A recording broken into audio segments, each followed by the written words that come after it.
அனைவருக்கும் வணக்கம். இன்றைக்கி இந்த வீடியோவில் டிஎன்பிஎஸ்சி குரூப் 1 பாலிட்டியில் 2024 கேட்கப்பட்ட கேள்வி தான் நம்ம இன்றைக்கி பார்க்க போகிறோம். இது ஒரு நல்ல கேள்வி. அது மட்டும் இல்லாமல் இதுலேருந்து நிறைய விஷயம் நம்ம கற்றுக்க முடியும். இந்த ஒரு கேள்வியிலேருந்து ஒரு ப்ரியாம்பல் இந்த 4 ஸ்டேட்மெண்ட்லேருந்து ரொம்ப முக்கியமான ஸ்டேட்மெண்ட் இது 4மே. இந்த 4 ஸ்டேட்மெண்ட்லேருந்து ப்ரியாம்பலே நம்மளால் அண்டர்ஸ்டாண்ட் பண்ண முடியும்.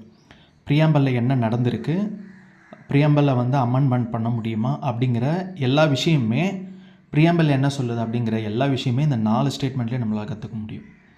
ஸோ ஃபஸ்ட்டு என்னென்னா, consider the following statement. 4 statement கொடுத்துருக்காங்க. Choose the correct answer. First என்ன சொல்லலாம், preamble is the part of the கான்ஸ்டியூஷனா.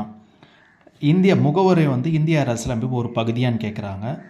ப்ரியாம்பலாக amendment பண்ண முடியுமா, அதாவது சீர்திருத்தம் பண்ண முடியுமா அப்படின்னு கேட்குறாங்க. Next preamble the provision of the preamble are not enforceable in any court அப்படின்ற மாதிரி சொல்லியிருக்காங்க. அதாவது நீதிமன்றங்கள் மூலமாக ஏற்புடையதா முடியுமா, செயல்படுத்த முடியுமா அப்படின்ற மாதிரி இதோ இருக்குது பாருங்கள். செயல்படுத்த முடியுமா அப்படின்னு கேட்டிருக்காங்க. 4வது ஸ்டேட்மெண்ட் முகவரை அதிகாரத்தின் மூலமும் ஆதாரமாக இருக்குது. அதாவது முகவரை தான் எல்லாருக்கும் அதிகாரம் கொடுக்குதா அப்படிங்கிறது தான் இங்கே ஸ்டேட்மெண்ட். ஓகேவா? Answer is 1, 2, 3 are correct. ஓகேவா? ஸோ ஃபஸ்ட்டு ஸ்டேட்மெண்ட் இது அப்படியே ரேண்டமாக preamble is the part of the constitution, amendment பண்ண முடியும் அப்படிலாம் படிக்கக்கூடாது. எப்படி தெளிவாக இந்த ஸ்டேட்மெண்ட்லேருந்து நீங்கள் ப்ரியாம்பல் இந்த ஒரே கொஷின்லேருந்து ஆன்சர் எடுக்க முடியும் நிறைய விஷயங்களை எப்படிங்கிறத பார்ப்போம். இப்போது ஸோ உங்களுக்கு இந்த வீடியோ பாஸ் பண்ணி இதை நோட்ஸாக கூட எழுதி வச்சுக்கோங்க, ரொம்ப யூஸ்ஃபுல்லாக இருக்கும். ஓகேங்களா? So previous year question paper நம்ம சேனலில் இருக்கக்கூடிய ப்ரீவியஸ் இயர் கொஷின் பேப்பர் ஒரு 5 minutes 6 minutes தான் வரும். அதை பார்த்தீங்கன்னாவே, நோட்ஸ் எடுத்திங்கனாவே உங்களுக்கு ஒரு ஐடியா கிடைச்சிக்கிட்டே இருக்கும் இப்போ பாலிட்டியை பற்றின. ஓகேங்களா? எந்த மாதிரி கொஷின் கேட்குறாங்க அப்படிங்கிறது உங்களுக்கு தெரியும். ஸோ இதில் பார்த்திங்க அப்படின்னா ப்ரியாம்பல் ஒரு சின்ன இன்ட்ரொடக்ஷனு என்னென்னா, ப்ரியாம்பல் கொண்டு வந்தது பார்த்திங்க அப்படின்னா அமெரிக்கன் கான்ஸ்டியூஷனை பேஸாக வச்சு தான், அமெரிக்கன் கான்ஸ்டியூஷனில் இருக்குது, அதை பாரோஸ் பண்ணி தான் நம்ம என்ன பண்ணோம், ப்ரியாம்பலை கொண்டு வந்தோம். நெக்ஸ்ட்டு பார்த்திங்கன்னா, அது அப்ஜெக்டிவ் ஜவஹர்லால் நேரு தான் இன்ட்ரடியூஸ் பண்ணது, அப்ஜெக்டிவ் ரெசல்யூஷன் அப்படின்னு சொல்லி. ஓகேங்களா? இது ஜஸ்ட் இன்ட்ரொடக்ஷனுக்காக நான் சொல்லியிருக்கேன். ஃபஸ்ட்டு கேள்வி என்ன கேட்டிருக்காங்க அப்படின்னா, preamble is the part of the கான்ஸ்டியூஷனா அப்படின்னு கேட்டுக்கிறாங்க. பெர்பாரி யூனியன் கேஸுன்னு ஒரு கேஸ் இருக்குது 1960. ஆக்சுவலாக இந்த பெர்பாரி யூனியன் கேஸுங்கிறது வெஸ்ட் பெங்காலில் பெர்பாரி என்ற ஒரு இடத்த நம்ம என்ன பண்ணியிருப்போம் அப்படின்னா, பங்களாதேஷுக்கு கொடுத்துருப்போம். ஸோ அந்த பங்களாதேஷுக்கு கொடுத்தது பார்த்திங்க அப்படின்னா, நம்ம ஒரு நாட்டை கொடுக்குறோம் அப்படின்னா கான்ஸ்டியூஷனல் அமெண்ட்மெண்ட் ஆக்ட் ரொம்ப ரொம்ப முக்கியம் அப்படிங்கிறத இந்த கேஸ்லையும் சொல்லியிருப்பாங்க. இந்த கேஸில் இன்னொன்றும் சொல்லியிருப்பாங்க.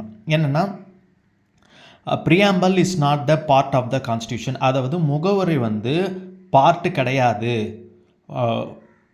கான்ஸ்டியூஷனோட ஒரு பார்ட்டு கிடையாது அப்படிங்கிறத சொல்லியிருப்பாங்க. நெக்ஸ்ட்டு பார்த்திங்கன்னா, கேசவானந்த பாரதி கேஸில் 1973, இந்த கேசவானந்த பாரதி கேஸில் தான் நிறைய விஷயங்களை நம்ம தெளிவுபடுத்தியிருப்பாங்க. ஸோ அதில் ஒரு preamble is and part of the constitution அப்படின்னு சொல்லியிருப்பாங்க. அப்படின்னா என்னென்னா, ப்ரியாம்பல் முகவுரைங்கிறது ஒரு கான்ஸ்டியூஷனோட ஒரு அங்கம் தான் அப்படிங்கிறத சொல்லியிருப்பாங்க.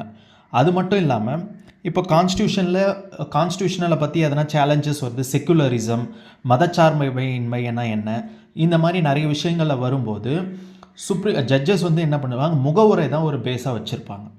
ஓகேங்களா? ப்ரியாம்பலில் என்ன சொல்லப்பட்டிருக்கு, ஆக்சுவலாக ப்ரியாம்பல்னால் ஒன்றும் இல்லை, அந்த நீங்கள் ஃபஸ்ட்டு பேஜ் இருக்கும், we the people of India, sovereignty, integrity, இறையாண்மை அப்படின்ட்டு. ஒன்றும் இல்லை, ப்ரியாம்பலுங்கிறது என்ன அப்படின்னா, நம்ம ஒரு புக் எடுக்கிறோன்னு வச்சுக்கோங்களேன். புக்கு அந்த புக்கை உள்ள 600 பேஜ் இருக்குது அப்படின்னா 600 பேஜும் படித்து பார்த்து தான் புரிஞ்சிக்க முடியும் அந்த புக்கில் என்ன இருக்குது அப்படின்ட்டு. இன்கேஸ் முகவுரை இல்லை அப்படின்னா, இண்டெக்ஸ் இருக்குது இல்லையா, இண்டெக்ஸ் பேஜ் இல்லைன்னா என்ன பண்ணியிருப்போம், நம்ம 600 பேஜும் படித்து பார்த்து தான் புரிஞ்சிருப்போம். பட் இண்டெக்ஸ் இருந்துச்சுன்னா, இந்த புக்கில் இதெல்லாம் இருக்குது, இந்த புக்கு இது சம்மந்தப்பட்டமானது இருக்குது அப்படிங்கிறத தெளிவாக நம்மளுக்கு தெரிஞ்சிடும் அந்த புக்கிலே. ஓகேங்களா? இப்போ நீங்கள் புக்கோட டைட்டிலே பார்த்தீங்க அப்படின்னா, இப்போது ஆப்டிடியூட் புக் எடுத்தோன்னா இது யூபிஎஸ்சி, சிசாட்டு, இப்போ டிஎன்பிஎஸ்சிக்கு படிக்க முடியும். அப்போ அந்த புக்கில் இதெல்லாம் இருக்குது அப்படிங்கிறது தெரிஞ்சிடும். அதே தான் ப்ரியாம்பலும். ப்ரியாம்பலை படிக்கும்போது இந்தியா எப்படிப்பட்ட நாடு, இறையாண்மை கொண்ட நாடு, மதச்சார்பின்மை கொண்ட நாடு அப்படிங்கிறத அந்த ப்ரியாம்பிள் படித்த உடனே தெரிஞ்சிடும். ஓகேங்களா? ஸோ அதை வச்சு தான் என்ன சொல்லியிருப்பாங்க அப்படின்னா preamble is the part of the constitution அப்படின்னு. அப்போ இந்த ஸ்டேட்மெண்ட் கரெக்ட். ஓகேவா?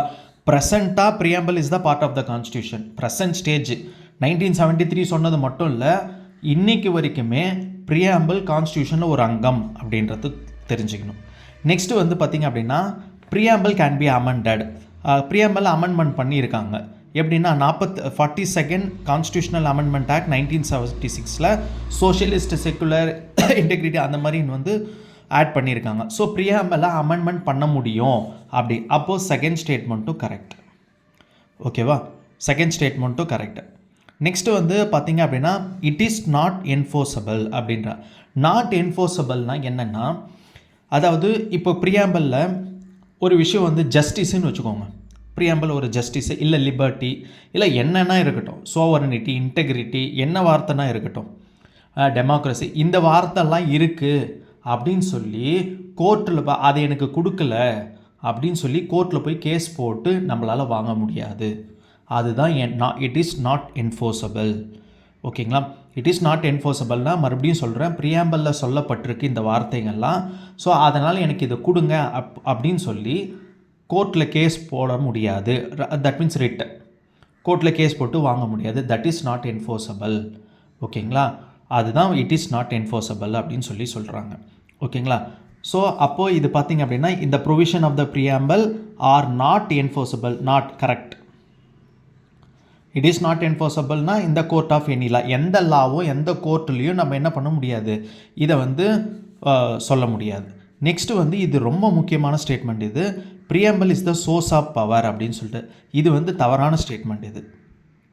இது வந்து பார்த்திங்க அப்படின்னா தவறான ஸ்டேட்மெண்ட். எப்படின்னா முகவுரை பற்றினா யாருக்குமே அதிகாரம் கொடுக்கல. இது வந்து முகவுரை அதிகாரம் எல்லாருக்கும் கொடுக்குதா அப்படின்னு கேட்டிருக்காங்க. ஆனால் முகவுரை அதிகாரம் யாருக்கும் கொடுக்கல. அதுதான் ஆன்சர். ஓகேவா? முகவுரை வந்து பார்த்திங்க அப்படின்னா எந்த உறுப்புக்கோ, அதாவது ஆர்டிகல்ஸுக்கோ, சட்டமன்றத்துக்கோ எதுக்குமே அதிகாரம் கொடுக்கல அப்படிங்கன்னா முதல் அதிகாரம் யாருக்கு கிட்டே இருக்குது அப்படின்னா மக்களிடம் தான் இருக்குது. ஓகேங்களா? அதுதான் we the people of India. நம்ம வந்து நம்மளே கான்ஸ்டியூஷன் எழுதி நமக்கு நாமே கொடுத்துக்கிறோம் அப்படிங்கிறது தான். ப்ரியாம்பிள் பவர் கொடுக்கல. Preamble is the source of authority, அவ்வளோதான். Preamble is the source of power. Preamble is not the source of power. ஓகேங்களா? Preamble is the source of பவர்ன்ற இந்த ஸ்டேட்மெண்ட் வந்து தவறான ஸ்டேட்மெண்ட். ஓகேங்களா? மறுபடியும் சொல்கிறேன், இந்த 4th ஸ்டேட்மெண்ட் மட்டும் ரொம்ப நல்லா கவனிக்கணும். மறுபடியும் சொல்கிறேன் பாருங்கள். Preamble is the source of பவர்னு கொடுத்துருக்காங்க. It is not the source of power. ஓகேங்களா? முகவரை வந்து எந்த சட்டமன்றத்துக்கோ உறுப்புக்கோ, அதாவது ஆர்டிகல்ஸுக்கோ அதிகாரம் கொடுக்கல. எந்த இதுக்கும் அதிகாரம் கொடுக்கல. அதிகாரம் எல்லாமே யாருக்கிட்ட இருக்குன்னா மக்களிடம் தான் இருக்குது அப்படிங்கிறது தான் உண்மை. ஓகேங்களா? ஸோ அப்போ 4th ஸ்டேட்மெண்ட் கரெக்ட் தப்பு அப்படின்னா ஆட்டோமேட்டிக்காக என்ன தெரியும், 1 2 3 கரெக்ட். இந்த ஸ்டேட்மெண்ட் ஆன்சர் இஸ் ஏ அப்படிங்கிறது தெரியும். இப்போது இதில் என்னென்னா இது ரொம்ப ட்ரிக்கியான கொஷினும் கூட. இப்போ நம்ம முன்னாடி நம்ம ப்ரீவியஸ் வீடியோஸ்லாம் பார்த்துருப்போம், ஒன்று தெரிஞ்சால் ஒன்று அட்டன் பண்ணிடலாம்னா. இந்த 4th தப்புன்னு தெரிஞ்சால் தான் உங்களால் ஆன்சரே கொண்டு வர முடியும். பாருங்கள், நீங்கள் 4th தப்பு, இதுலேயும் 4 இருக்குது, இதுலேயும் 4 இருக்குது. ஸோ 4th தப்புன்னு கண்டிப்பாக தெரியணும் நம்மளுக்கு. ஓகேங்களா? ஸோ அப்போ 4th, அதனால தான் இந்த ஸ்டேட்மெண்ட்டை நான் இவ்வளோ இன்சிஸ்ட் பண்ணுறது. ஓகேவா? வீடியோ பிடிச்சிருந்தா சப்ஸ்கிரைப் பண்ணுங்கள். நன்றி.